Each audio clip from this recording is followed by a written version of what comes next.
দুঃখজনক ঘটনা। রান্না করার উনুন বানানোর জন্য বাড়ির পাশে একটি গর্তে মাটি সংগ্রহ করতে গিয়ে মাটি চাপা পড়লেন তিনজন। গুরুতর আহত হলেন এক মহিলা। রাজগঞ্জের মাঝিয়ালি গ্রাম পঞ্চায়েতের হরিয়ারবাড়ি এলাকার ঘটনা।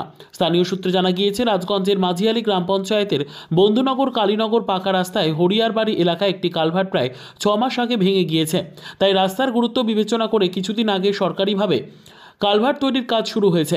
রবিবার বাড়ির প্রয়োজনে এলাকার বেশ কয়েকজন মহিলা ও পুরুষ সেখানে মাটি আনতে যান।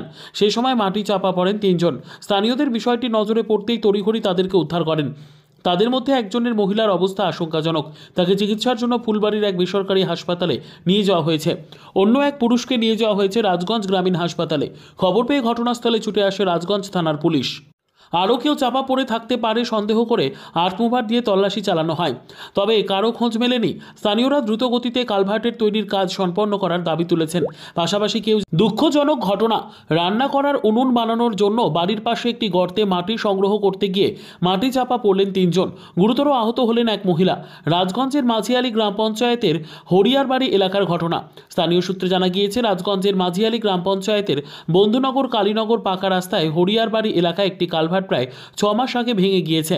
তাই রাস্তার গুরুত্ব বিবেচনা করে কিছুদিন আগে সরকারিভাবে কালভার্ট তৈরির কাজ শুরু হয়েছে। রবিবার বাড়ির প্রয়োজনে এলাকার বেশ কয়েকজন মহিলা ও পুরুষ সেখানে মাটি আনতে যান। সেই সময় মাটি চাপা পড়েন তিনজন। স্থানীয়দের বিষয়টি নজরে পড়তেই তড়িঘড়ি তাদেরকে উদ্ধার করেন। তাদের মধ্যে একজনের মহিলার অবস্থা আশঙ্কাজনক। তাকে চিকিৎসার জন্য ফুলবাড়ির এক বেসরকারি হাসপাতালে নিয়ে যাওয়া হয়েছে। অন্য এক পুরুষকে নিয়ে যাওয়া হয়েছে রাজগঞ্জ গ্রামীণ হাসপাতালে।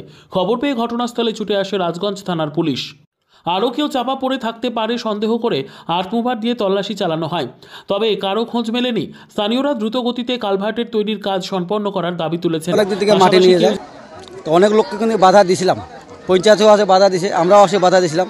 প্লাসে কিন্তু আমি থানাও কল করতে বলছিলাম, থানা পুলিশও কিন্তু আসেনি। দুই একবার আসছিল। যে কাজটা নিয়েছে তাকেও কিন্তু আমি বলছিলাম যে এখানে একটা যে কোনো একটা ঘটনা হইতে পারে, এটা পারলে যদি যেহেতু কাজটা আপনার দেরি আসছে তাহলে আবার তো জিসিবি দিয়ে মাটিটা বন্ধ করে রাখেন, তাহলে এই জিনিসটা ক্ষতি হবে না, মানুষ তো মরবে না। আর যে পজিশনে বর্তমানে আসে যে মাটি খুঁজে যে কোনো একটা ঘটনা বিরাতন হবে। তা আজকে কী সাইডে একটা আজকে 5 জনের আওয়াজ আসছে, আবার তো একজনকে নিয়ে গেল নার্সিংহোমে। এখন জিসিবি আসতেছে, দেখতেছি কয়জন আসে। সব মিলে কয়জন আহত হয়েছে শুনতে পাচ্ছেন? আহত মোটামুটি একজন নিয়ে চলে গেছে। এখন জিসিবি আসলে বোঝা যাবে যে এখানে কিছু লোক আছে নাকি। কিছু কিছু মানুষ বলতেছে যে আরও লোক আছে, এখানে লোক আছে। তাও মনে করেন যে ডাকি নিয়ে গেছে সে পুরুষ না মহিলা? না, ওইটা মেয়ে, বউ মোটামুটি বয়স হবে ধরো 45 বছর বয়স হবে। যার যে অবস্থা সিরিয়াস আছে? হ্যাঁ, সিরিয়াসে, বর্তমান সিরিয়াসে আছে।